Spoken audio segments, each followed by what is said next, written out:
खराब होया पचांगा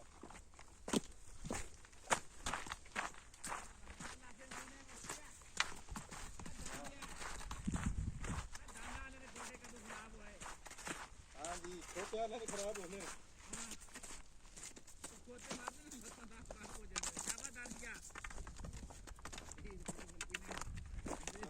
छोटे वहां रहे हैं जमा कर दें